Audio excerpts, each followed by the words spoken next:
180, receptação, já é um crime que também cai nas nossas provas. Algumas das formas de receptação, nós vamos ver. Olha só, no 180, existe a previsão: adquirir, receber, transportar, conduzir ou ocultar, em proveito próprio ou alheio, coisa que sabe ser produto de crime, ou influir para que terceiro de boa fé adquira, receba ou oculte. Senhores, aqui eu tenho dois tipos de receptação. Só no caput do artigo, dois tipos de receptação. Vejam bem, senhores, eu estou falando de uma receptação própria ou uma receptação imprópria. Quando eu falo da receptação própria, eu estou falando que o autor do crime sabe que ele está adquirindo, recebendo, transportando, conduzindo ou ocultando uma coisa que é proveniente de um crime original. Qual crime? Qualquer crime. Geralmente vai estar ligado a um crime patrimonial também. Então, olha só, eu furto um determinado celular. Qual o crime que eu pratiquei? Furto. E pego este celular furtado e repasso para o receptador, o dono de uma loja de celular, que vai revendê-lo para terceiros.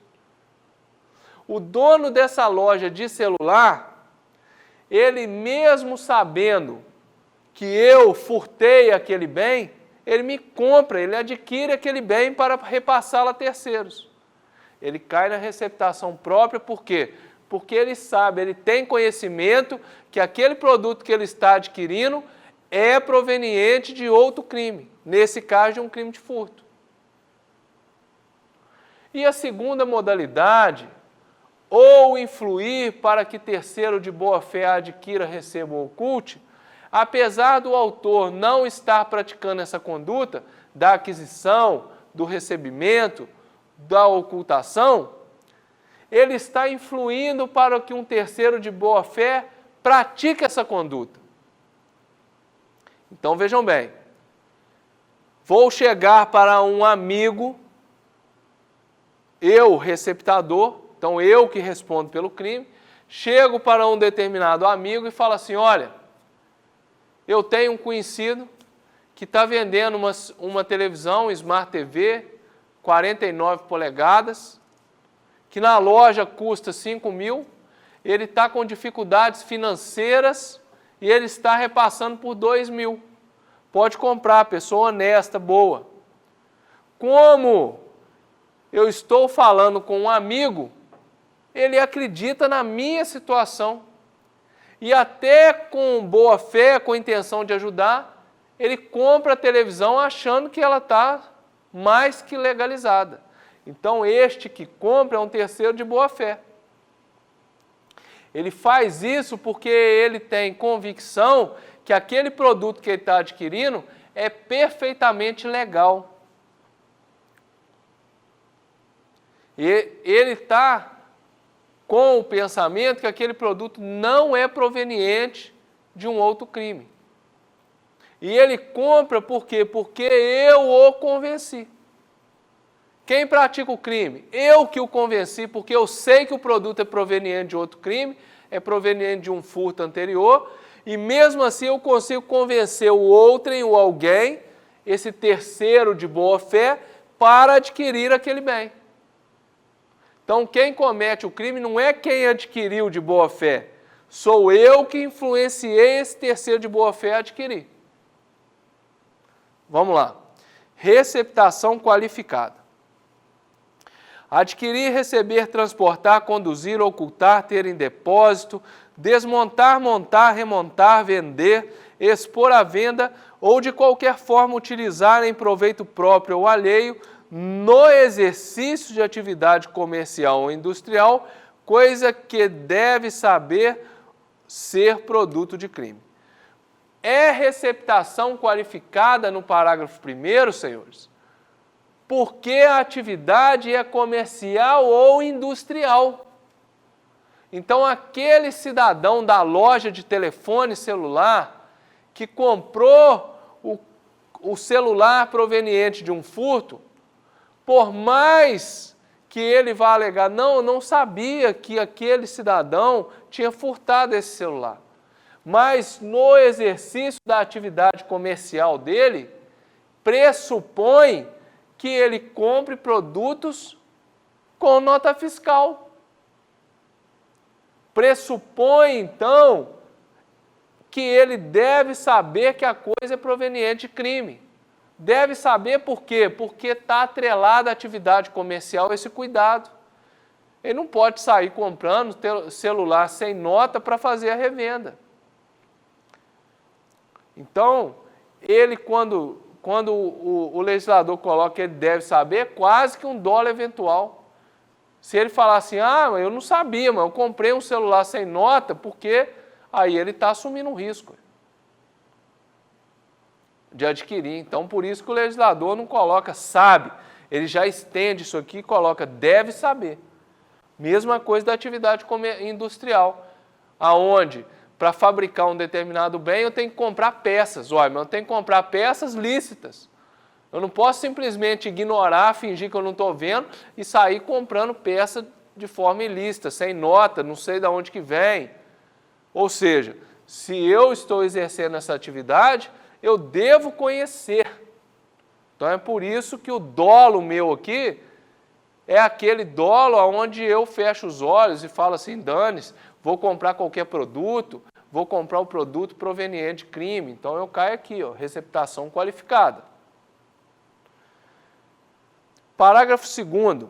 Equipara-se a atividade comercial, para efeitos do parágrafo anterior, qualquer forma de comércio irregular ou clandestino, inclusive o exercido em residência. Então não precisa, para cair na receptação qualificada, que seja uma loja efetivamente montada para aquela finalidade, regularizada, não. Qualquer comércio, inclusive aquele exercido em fundo de quintal, residência, cai também na atividade comercial ou industrial. Parágrafo 3º. Adquirir ou receber coisa que por sua natureza ou pela desproporção entre valor e preço ou pela condição de quem oferece, deve presumir-se obtida por meio criminoso. Senhores, no parágrafo 3º, eu estou falando da receptação culposa. Ela é totalmente diferente da receptação dolosa. Vejam bem, senhores.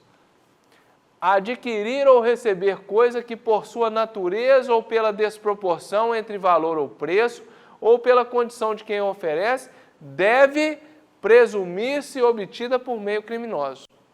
Aqui, meus amigos, o autor não sabe que a coisa veio de outro crime. Mas, senhores, a lei, ela exige a diligência. Ela exige que todos nós tomemos cuidados, observemos, que todos nós tenhamos a capacidade de zelo, a capacidade de observação, a capacidade de ter o dever objetivo de cuidado com as outras pessoas ou com a sociedade de uma forma em geral. Meus amigos, quando eu observo um determinado indivíduo vendendo cordão de ouro à natureza na porta da minha casa, eu tenho, meus amigos, que me perguntar, que ser zeloso.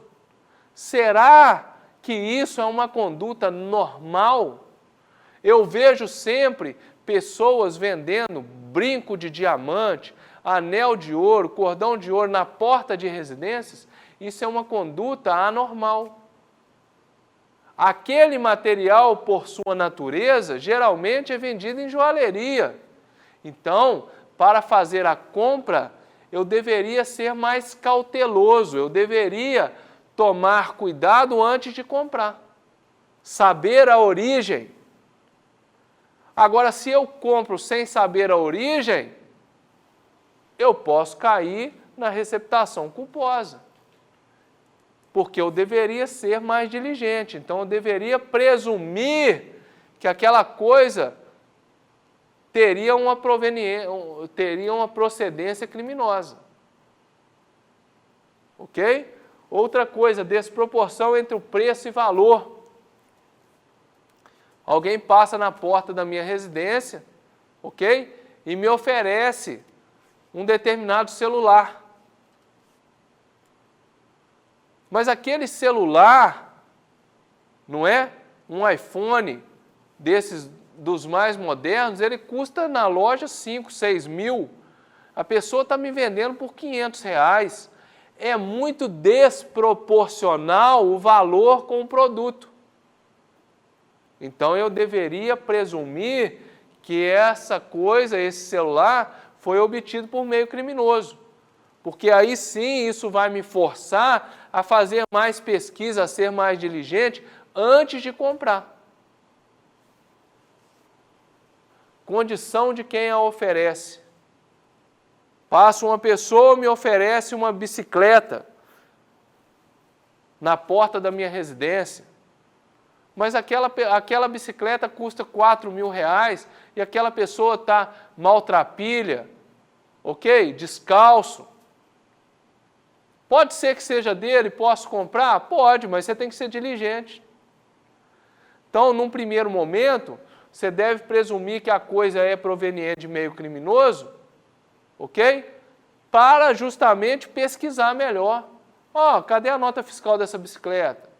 Vamos verificar melhor, não é? Para depois aí sim eu poder comprar. A receptação é punível, ainda que desconhecido ou isento de pena, o autor do crime de que provei a coisa. Então, por mais que eu vá lá e compre um produto proveniente de furto, e isso ficou claro, né? Vamos colocar que lá na loja, né, do cidadão que tem um iPhone lá, perfeito? Ele foi e adquiriu esse iPhone. Ele sabe que é proveniente de furto, adquiriu o iPhone para revenda. Ok, ele cometeu a receptação dolosa, mas a gente não consegue chegar em quem furtou esse iPhone. Quem furtou? Desconhecido, ok? Não se chega ao autor do crime principal. Ah, já que não chegou ao autor do crime principal, o receptador não vai responder por nada? Claro que vai. Receptação é um crime, furto é outro. Então ele vai responder. Parágrafo 5º. Na hipótese do parágrafo 3º, ou seja, só na hipótese da receptação culposa, se o criminoso é primário, pode o juiz, tendo em consideração as circunstâncias, deixar de aplicar a pena. Então, quando eu tiver a receptação culposa, nos casos do parágrafo 3º, se o criminoso é primário, aquele que não tem nenhuma condenação anterior, o juiz pode aplicar o perdão judicial, pode não penalizá-lo, se é primário. Já na receptação dolosa, pode aplicar o parágrafo 2º do 155, do furto, que é aquele que eu pedi para vocês não se esquecerem. Criminoso primário e pequeno valor da coisa. Aí o juiz pode aplicar redução de pena, não é? Alguns benefícios que estão previstos lá no parágrafo 2º. Parágrafo 6º. Tratando-se de bens de patrimônio da União, do Estado, Distrito Federal, de municípios, autarquia, fundação pública, empresa pública, sociedade de economia mista ou empresa concessionária de serviço público, aplica-se em dobro a pena prevista no caput. Então, senhores, se o indivíduo furtou um bem patrimonial dos entes públicos de uma forma geral, aquele computador que foi furtado lá de dentro de uma secretaria do Estado foi revendido. O cidadão, o receptador, comprou um bem sabendo que é produto proveniente de crime e está lá, meus amigos. Aquele computador é patrimônio do Estado. Foi verificado isso. O receptador vai ter a pena duplicada. Ok? Então vamos lá. Este artigo, ele se aplica a quem? Ao caput do artigo. Ou seja, esse artigo, esse parágrafo, ou seja, essa pena duplicada, ela faz referência à receptação dolosa do parágrafo 1º. Sabe que é produto proveniente de crime e mesmo assim adquire. Ou influencia um terceiro a fazer a aquisição, de boa fé. Ok? O 180A foi incluído no Código Penal, colocando assim, ó, receptação de animal, adquirir, receber, transportar, conduzir, ocultar, ter em depósito, vender, com a finalidade de produção ou de comercialização, semovente domesticável de produção, ainda que abatida ou dividida em partes, que deve saber ser produto proveniente de crime. Meus amigos, nós já visualizamos o furto. Então, aquele que vai lá e furta um gado destinado à produção, então, ó, ele foi lá na fazenda de um produtor rural e furtou um gado de corte. Esse responde pelo furto, com pena aumentada, por conta de ser semovente domesticável de produção. Agora, este que furtou, ele vai lá no açougue do Zezinho e vende o gado. O Zezinho sabe que este gado que ele está comprando foi furtado. O Zezinho que adquiriu cai aqui no 180A. A pena é de 2 a 5 anos. Ah, não, mas ele não comprou o boi vivo. Ele já comprou o boi abatido e picado. Cai aqui também, ó. Olha aqui, ó. Mesmo que abatido ou dividido em partes. Se ele sabe que é proveniente de crime, ou deve saber que é proveniente de crime, ele cai no 180A. Tá ok?